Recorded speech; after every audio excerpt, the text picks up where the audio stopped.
In one of my previous videos, I received a few suggestions for some potential videos. I'm a big fan of thought experiments involving different verses, and since I've already talked enough about Kaido, I wanted to give a bit more attention to one of the other Yonko, Big Mom. So today I want to ask the question, what if Big Mom fought the Hidden Leaf Village instead of Pain?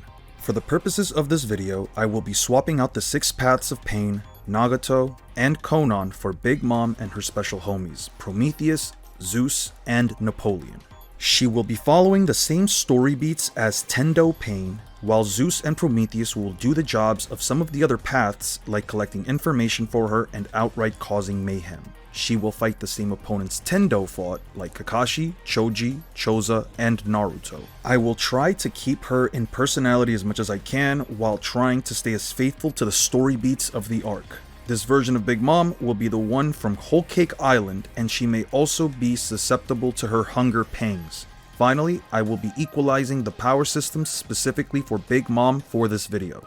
I've made it clear in the comments of my other videos that I do not care for verse equalization for a couple of reasons I will not be getting into. However, since this is a what if scenario where she will be taking the place of another character while following the same story beats, I can make a reasonable exception, especially since I do not believe it changes the result. In this case, her Devil Fruit abilities will equal chakra and Sage Jutsu will equal Haki. My reasoning will be written within the video itself for those of you who are just listening. As for Zeus, Prometheus, and Napoleon, because they come from Big Mom's soul and are not natural-born entities, we'll say that she created them through the use of yin-yang release and they are chakra-based entities like the tailed beasts. Now, with all that out of the way, let's begin. After the death of Jiraiya at the hands of Pain, Naruto left the village with Lord Fukasaku to learn Sage Mode. While the village scientists and shinobi work around the clock trying to decipher the meaning of the black rods and the secret behind the dead body of one of the Pains, unbeknownst to all, a literal dark cloud is quickly approaching them.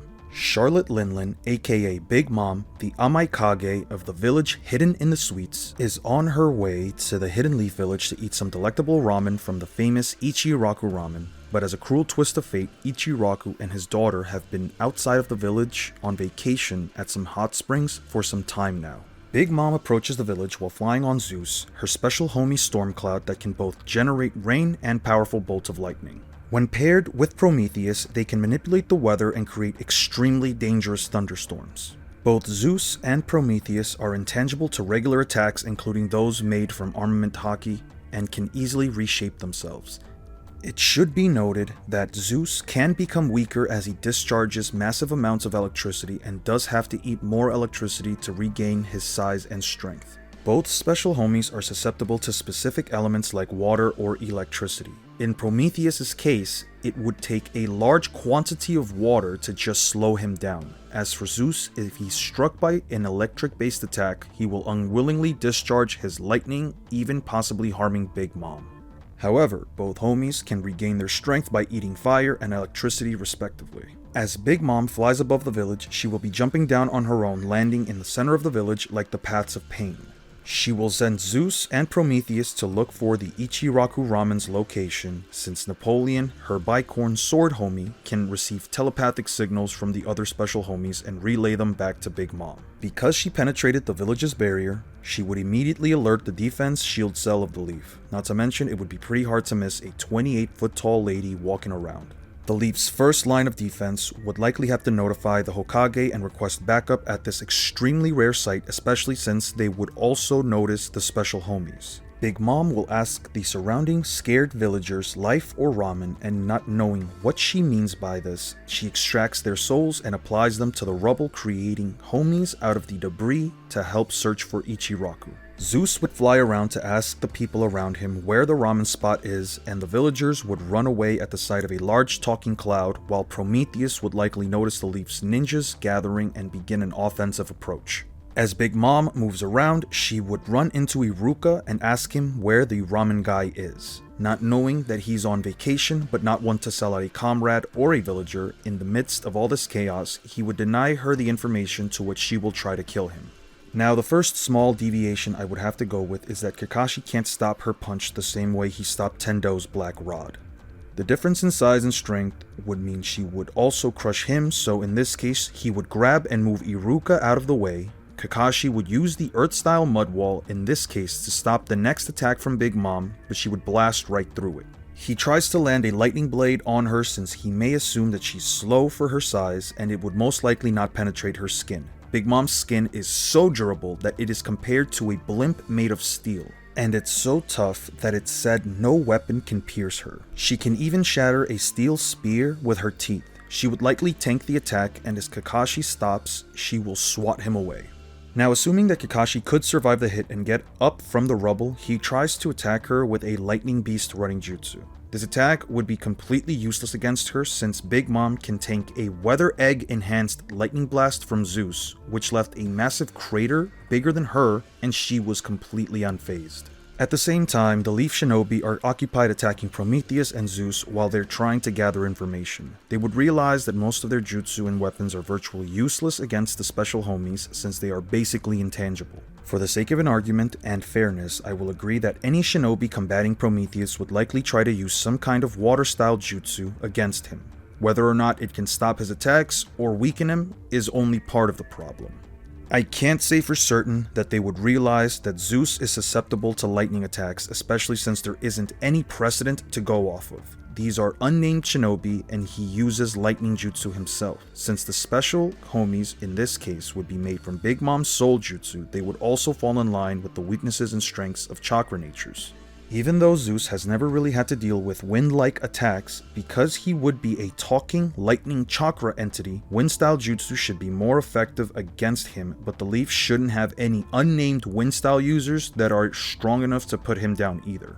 Around this point, Tsunade receives info from an Anbu that Big Mom is looking for a ramen guy. She surmises that it's probably Ichiraku and asks if anyone in the village knows where he is, to which the Anbu would inform her that he seems to be outside the confines of the village, so she sends out a small team to track where he is. She then steps out of the rooftop of the Hokage office and summons Lady Katsuyu to help any villagers in need. As Kakashi tries to blitz Big Mom from behind looking for a weak point, she easily tracks him with observation haki, and Kakashi would then notice that even for her size, she's both swift and has some kind of sensory ability. As she grabs him and slams him to the ground, his lightning-style clone would trigger in an attempt to at least stun her, and that's when Choji and Choza try to knock her down using their partial expansion jutsu, with the best result being their fists nudging into her. Both Choza and Choji regroup with Kakashi, who comes out of the rubble, and he would inform them that he's got less than half of his chakra left, and a prolonged fight with such a tough opponent is going to be rough. As more backup arrives and the surrounding shinobi attack Big Mom with all of their weapons, she releases a wave of Conqueror's haki and knocks them all unconscious. Now, I'm going to be completely honest. For the sake of the video, I won't say that Kakashi, Choza, or Choji get knocked out by the wave of Conqueror's haki, but if I had to be honest, they would absolutely pass out in my opinion. As I mentioned in my Haki Explained video, the targets of Conqueror's haki need to have a strong will to resist the intimidation application, which I would assume anyone may agree Kakashi has. However, Oda stated twice, both in an SBS and through Luffy, that those knocked out by Conqueror's haki are simply not even worth fighting, and in Luffy's case, training. I do not believe that this version of Kakashi, let alone Choji or his father, are even worth a fight for Big Mom. Realistically, the moment she hits Kakashi even once, he should be dead, especially when you consider that as a 5-year-old child, she could kill a giant chief by tossing him on his head. Moving on, Choji throws a smoke bomb at Big Mom to give their remaining small squad a chance to regroup so Kakashi can relay information. He would tell them that her skin is extremely tough to the point where his lightning blade can't pierce her, and how she seems to be also a sensory type. But since Big Mom has observation haki, she can sense them behind the wall and gets ready to launch an Ikaku sovereignty at their hiding spot. Kakashi pops out of the ground and attempts to use himself as a decoy as Big Mom grabs him. Choji and Choza attack Big Mom with their human boulder jutsu in a pincer attack. She lets go of Kakashi and pushes back against the father-son combo, knocking them both away. As they try to wrap the chain Kakashi prepared for them underground to immobilize her. She asks if they believe this will hold her, and they begin to heavily struggle because of her immense strength. Now, this is where I'm going to have to slightly deviate again from the original flow of the story. Kakashi has virtually zero jutsu that can hurt or deal with Big Mom, except for one, Kamui. As he activates his Mangekyo Sharingan and begins to use Kamui on Big Mom to try and finish her off, because of observation haki, Big Mom could sense the intent behind their assault and she would easily break out of the chains, while Zeus and Prometheus arrive to intervene thanks to the signal relayed by Napoleon. As she breaks out, Zeus lets off a blast of lightning that takes out the shinobi before Kakashi can use Kamui. Choza takes the lightning blast for his son Choji, like how he takes Pain's almighty push, and Kakashi is buried in rubble from the chest down. As Big Mom is being greeted by her special homies and they inform her that they haven't found the ramen chef, Kakashi tells Choji to escape and report Big Mom's abilities to Tsunade so they can develop a countermeasure. Big Mom hops on top of Zeus, but before she leaves she notices Choji running and has Prometheus fire a heavenly bonbon to finish him off. Kakashi uses the remaining chakra he has left and uses Kamui on the giant fireball. He slowly closes his eyes as he dies, and Big Mom leaves Choji alone, certain that there's nothing he can do anyway. Choji reaches Tsunade first and informs her about the enemy's abilities. More shinobi try to gather around Big Mom, but she knocks them all out with her Conqueror's haki and flies towards the strongest presence she can sense. She arrives at the Hokage office rooftop, and astonished by her size, Tsunade asks what exactly is the purpose of this invasion.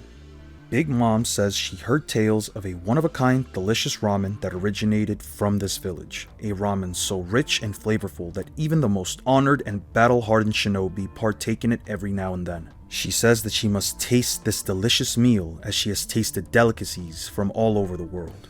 Tsunade, furious at the idea that all of this death and destruction came about because Big Mom wanted to eat ramen, tells Big Mom that she will never get a chance to taste the pinnacle of the Leaf's culinary cuisine.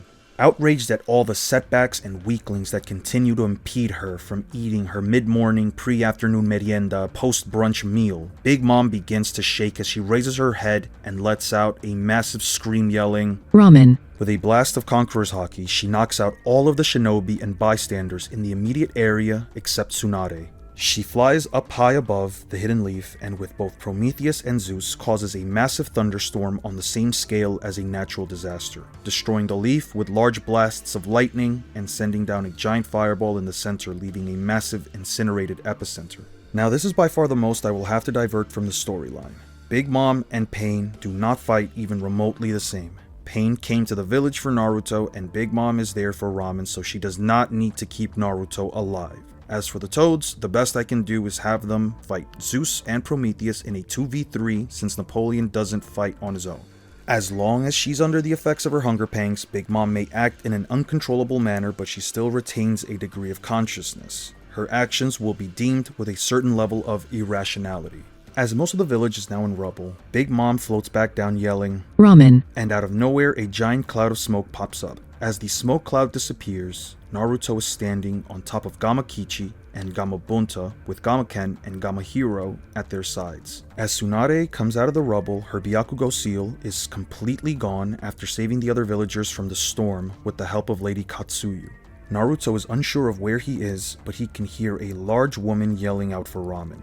Shima hops on top of Kamakichi to inform Naruto and Fukasaku that this is the leaf and it's been destroyed by that large woman. As Tsunade steps in front of Naruto, she gives her speech as the 5th Hokage and Big Mom retaliates by yelling, "Where is my ramen?" and gets into a stance. Naruto, sensing the enormous amount of nature energy that she's building up, jumps towards Tsunade and gets her out of the way as Big Mom lets loose an Ikoku sovereignty. The blast is so strong, Naruto and the Toads all move out of the way, with Gamabunta claiming that they need to steer clear of that attack at all costs. Naruto calls Gamakichi to take Tsunade away, she hands him a small piece of Lady Katsuyu, and the battle begins. Big Mom charges at Naruto and tries to punch him. Sensing her direct approach, he grabs her and tosses her up into the air. Zeus and Prometheus fly to try and rescue her, so Gamaken and Gamahiro intercept them to try and keep the special homies away from Big Mom. Gamabunta takes out his giant blade to stab Big Mom, but she catches the giant blade with her teeth and shatters a portion of it, so he knocks her back down instead. Even as her body slams into the ground, she gets back up unscathed. While Zeus and Prometheus smile as the Toad's attacks phase right through them, they assume their attack modes and let loose a blast of fire and lightning to back the Toads away. Gamabunta uses a water bullet jutsu to try and fend off Prometheus, while Gamaken and Gamahiro work together to subdue Zeus.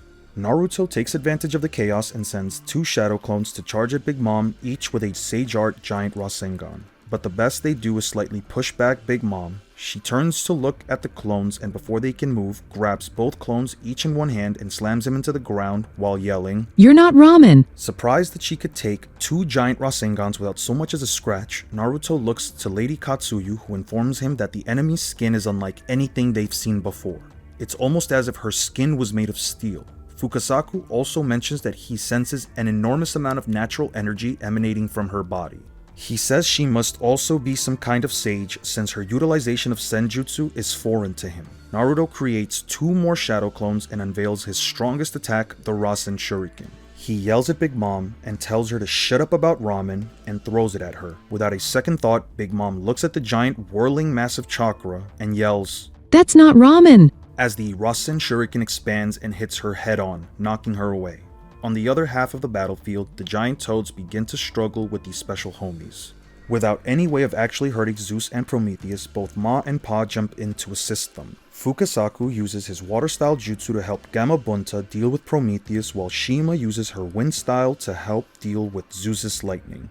Naruto attempts to continue the onslaught on Big Mom with a Rasengan barrage, but she knocks him away as he lands the attack. As Naruto's Sage Mode runs out, Big Mom walks out of the dust cloud with only scratch marks on her dress. As she begins to charge at Naruto, Gamabunta and Fukasaku take the opportunity they gained from splitting Prometheus in half with a surprise water jet to help Naruto enter Sage Mode once again by stalling Big Mom. Gamabunta attempts to stab her one more time, but she smashes the blade with her hand and punches Gamabunta away and begins to focus on him. Fukasaku successfully summons the clone, and as it transfers its sage energy to Naruto, he begins to form another Rasen Shuriken, which he throws at Big Mom to get her attention away from Gamabunta. Naruto creates a giant smoke cloud between Gamabunta and Big Mom, and as the smoke clears, she sees a giant bowl of ramen. As her crazed, swirly eyes become the shape of a heart, she runs after the ramen and clutches her hands around the bowl to get a nice long whiff of her meal. But what she smelled wasn't a bowl of the finest ramen in all the land. It was a 16-year-old boy who just spent a week in a damped forest region eating insects with a bunch of toads, without showering. As her smile turns into a surprised gasp, Naruto hurls a Rasen Shuriken at her head from above. It's at this moment that Big Mom emerges from the attack with a giant howl as she releases a massive blast of Conqueror's Haki that forces anyone still conscious in the vicinity to faint except for Naruto and the toads.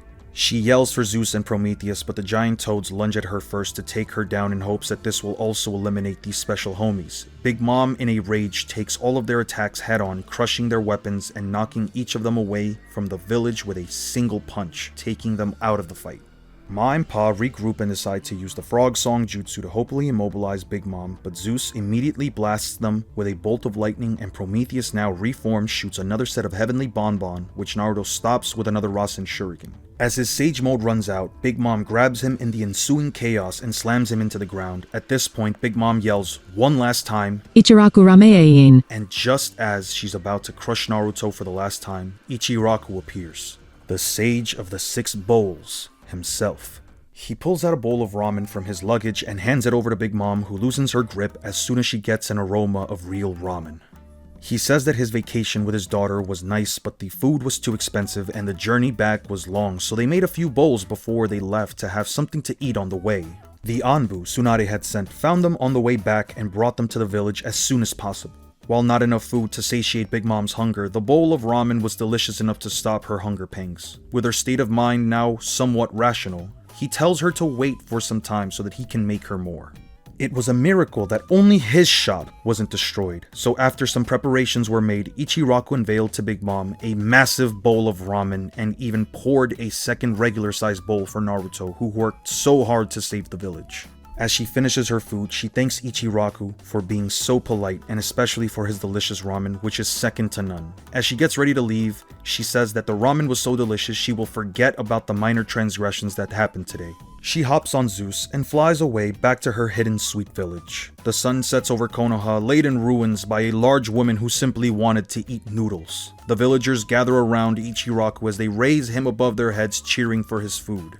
If you've made it this far, thank you so much for watching. If you were curious about some of the decisions I made for this video, then there is a list explaining my thought process behind said choices. Some of the decisions were influenced by power scaling while some were not. If you enjoyed the video, please like and subscribe and leave a comment. I will catch you all in the next video. Peace out.